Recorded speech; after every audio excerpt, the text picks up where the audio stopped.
India में सबसे बड़ी मेडिकल एंट्रेंस टेस्ट है NEET, national eligibility cum entrance test. और 2019 से इंडिया में नीट एग्जाम को कंडक्ट करता है NTA, national testing agency. NEET सिर्फ एक एग्जाम नहीं, इससे स्टूडेंट की फीलिंग जुड़ा हुआ है। स्टूडेंट 6-7 साल सिर्फ वेस्ट करता है इस एग्जाम के लिए, अपनी लाइफ को सेक्रीफाइस करता है। ऐसे अनेक स्टूडेंट हैं जिसने सुसाइड किया है नीट क्रैक ना करने के कारण। आए दिन ऐसे अनेक सुसाइड नोट ऑनलाइन पब्लिश होता है जिसका मेन कारण होता है नीट। पर अगर इसी एग्जाम में स्कैम हो जाए, स्टूडेंट के लाखों करोड़ पैसा लेके उन्हें मौत के मुंह में ढकेल दिया जाए तो क्या होगा?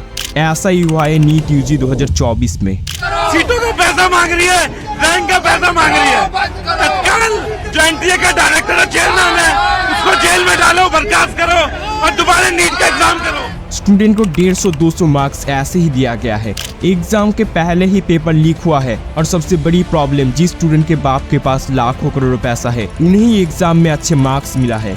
तो एग्जैक्टली क्या हुआ है नीट यूजी 2024 में, आज के वीडियो में हम डिस्कस करेंगे।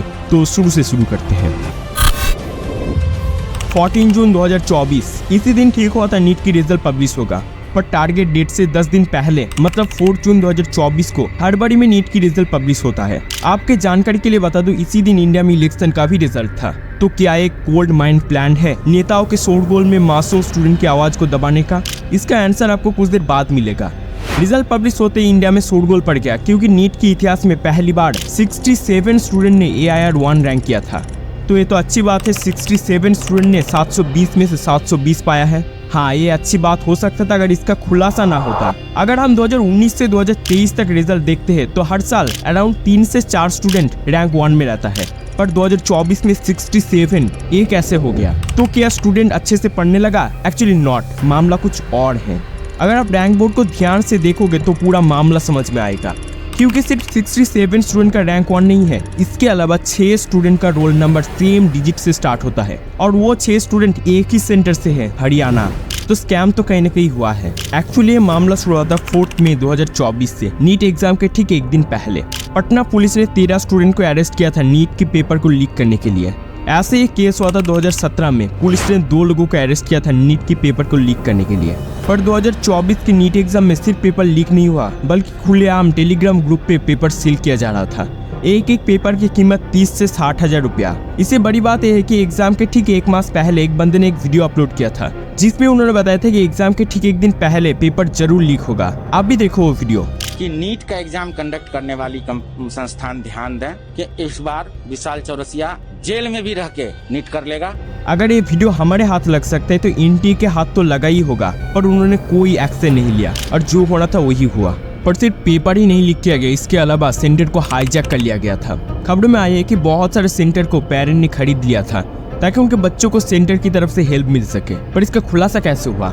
सुप्रीम कोर्ट ने एक चीज ध्यान से ऑब्जर्व किया। उड़ीसा, झारखंड, महाराष्ट्र, कर्नाटक जैसे अलग अलग स्टेट से 16 स्टूडेंट ने गुजरात की गोधरा की जय जलाराम स्कूल को चूज किया था एज ए सेंटर। यूजुअली हम क्या करते हैं कि अपने स्टेट के आसपास सेंटर चूज करते हैं, पर यहाँ तो मामला पूरा उल्टा है। स्टूडेंट ने 1000 किलोमीटर दूर सेंटर चूज किया है, तो ऑब्वियसली कुछ ना कुछ तो मामला जरूर है। और फाइनली पुलिस को एविडेंस मिला। जय जलाराम स्कूल को हाईजैक किया गया था और पता चला कि स्टूडेंट ने 10 लाख रुपया दिया था सेंटर को हाईजैक करने के लिए। इसके कारण स्कूल के मालिक और 2 आदमी को अरेस्ट किया गया है। घोटाला सिर्फ सेंटर में नहीं बल्कि एनटीए के ऑफिस में भी हुआ है। इसे जानने के लिए सबसे पहले जानना पड़ेगा नीट एग्जाम की क्वेश्चन पैटर्न को। नीट में टोटल 180 क्वेश्चन होता है, पर क्वेश्चन के लिए 4 मार्क्स होता है और एक गलत होने पे 1 मार्क्स काटा जाता है। मतलब अगर आपने 180 में से 180 अटेम्प्ट किया है और एक भी गलत नहीं होता है तो आपको 720 मिलेगा। और अगर आपने एक क्वेश्चन को अटेम्प्ट नहीं किया है तो आपको 716 मिलेगा, क्योंकि हर क्वेश्चन के लिए 4 मार्क्स है।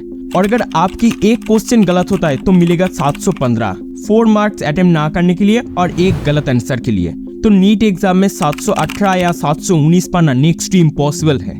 पर अगर आप नीट रिजल्ट को ध्यान से देखोगे तो 2 बंदे ने 718 या 719 पाया है। जो मार्क्स पाना इम्पॉसिबल है वही मार्क्स मिला है 2 स्टूडेंट को। ये कैसे हो सकता है? एक स्टूडेंट के 718 नंबर आ रहे हैं, जो कि किसी भी कैलकुलेशन से आ नहीं सकते। 718 नंबर, ये तो बहुत ही अजीब चीज हो गई। यही सवाल जब एनटीए को किया गया तो उन्होंने इसके सफाई में ग्रेस मार्क्स का बहाना दिया। उनके मुताबिक कुछ सेंटर में क्वेश्चन पेपर लेट डिलीवर हुआ था, इसके कारण ही 1500 स्टूडेंट को ग्रेस मार्क्स मिला है।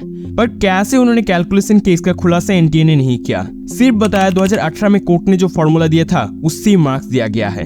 इस फॉर्मूला के मुताबिक अगर आपके सेंटर में क्वेश्चन पेपर डिलीवर करने में 30 मिनट का डिले होता है तो आपको 120 मार्क्स दिया जाएगा, क्योंकि एनटीए के मुताबिक एक स्टूडेंट 30 मिनट में लगभग 30 क्वेश्चन का आंसर कर सकता है। तो इस फॉर्मूले के मुताबिक मानकात और काजीकोट जैसे सेंटर जिसमें पेपर 1 घंटे लेट डिलीवर हुआ था तो उन्हें 240 मार्क्स दिया गया। 240 मार्क्स कम नहीं, बहुत ज्यादा है। 240 मार्क्स से रैंक 1 लाख से 10,000 भी हो सकता है। फिजिक्स वाले के मुताबिक अगर प्रॉब्लम टाइम है तो सोल्यूशन भी टाइम होना चाहिए। मतलब अगर पेपर लेट डिलीवर हुआ है तो स्टूडेंट को उतना ही टाइम देना चाहिए एग्जाम के लिए, पर यहाँ पे टाइम देने के बजाय सीधा मार्क्स दिया गया है। एनटीए के मुताबिक यही असली कारण है क्यों कुछ स्टूडेंट को इम्पॉसिबल नंबर मिला है। पर क्या ये सही फैसला है? और वियर्ड चीज यही है कि बैलेट छत्तीसगढ़ में क्वेश्चन पेपर ही गलत दिया गया है। इंग्लिश क्वेश्चन पेपर की जगह हिंदी क्वेश्चन पेपर दिया गया है। किसी स्टूडेंट ने कंप्लेन किया कि उनका आंसर पेपर पब्लिश ही नहीं हुआ है, उनके आंसर पेपर को फाड़ दिया गया है। 2024 में एग्जाम दिया था और मेरे साथ इस बार बहुत बड़ा स्कैम हुआ है। नीट का रिजल्ट जिस दिन आया 4 जून को, उस दिन मेरा रिजल्ट नहीं खुल रहा था। मेल पे ये मेरा OMR भेजा, बिल्कुल ऐसा दिखाई दे रहा है जैसे जानबूझ के फाड़ा हुआ। इसमें सारे बबल्स जैसे कि आप देख सकते हैं क्लियरली विजिबल हैं। इसको जब हमने मैनुअली चेक किया तो हमको पता चला कि 715 ही आ रहा है। मेरा नीट का स्कोर भी यही था जो मैंने एनटीए की फाइनल आंसर की से चेक किया। सबसे बड़ी प्रॉब्लम को तो मैंने डिस्कस ही नहीं किया। एक्चुअली 2024 से पहले नीट में कट ऑफ था लगभग 134 से 137, पर 2024 में कट ऑफ सीधा बढ़ के हो गया है 164। 30 मार्क्स का डिफरेंस। बिना कुछ बोले कोई नोटिफिकेशन दिए कट ऑफ इतना क्यों बढ़ाया गया? तो क्या एनटीए नहीं चाहता कि वो बच्चा नीट क्लियर करे जिनके पास तो पैसा नहीं है पर एक अच्छा दिमाग है? क्या एनटीए चाहता है कि उन्हीं बच्चों का नीट क्लियर हो जिसके माँ बाप के पास लाखों करोड़ों पैसा है? इस पूरे मामले के बारे में मैं एनटीए से सिर्फ 3 सवाल करना चाहता हूँ। पहला, क्यों पेपर लेट डिलीवरी किया गया? नीट कोई फ्री का एग्जाम नहीं, स्टूडेंट को 1700 रुपया देना पड़ता है। इंडिया में लगभग 23 लाख स्टूडेंट नीट देता है, तो कैलकुलेशन करके देख लो एनटीए कितना कमाता है नीट से, 391 करोड़। इतना पैसा अगर लेते हो स्टूडेंट से तो क्यों स्टूडेंट को एग्जाम हॉल में जाके पेपर लेट डिलीवरी का प्रॉब्लम सहना पड़ता है? मुझे तो लगता है पेपर लेट डिलीवरी नहीं हुआ था बल्कि कराया गया था ताकि वो स्टूडेंट एग्जाम पास करे जिनके पास पैसा है। दूसरा क्वेश्चन, अगर एनटीए को पहले से ही पता था पेपर लीक के बारे में तो क्यों उन्होंने कोई एक्शन नहीं ली? हम पूरे यकीन के साथ ये कह सकते हैं कि 5 मई को नीट की परीक्षा का पेपर लीक हुआ था। और लास्ट क्वेश्चन, क्यों नीट की रिजल्ट इलेक्शन वाले डेट पे ही पब्लिश किया गया? क्या एनटीए चाहता था कि नेताओं की आवाज में मासूम स्टूडेंट की आवाज को दबाना?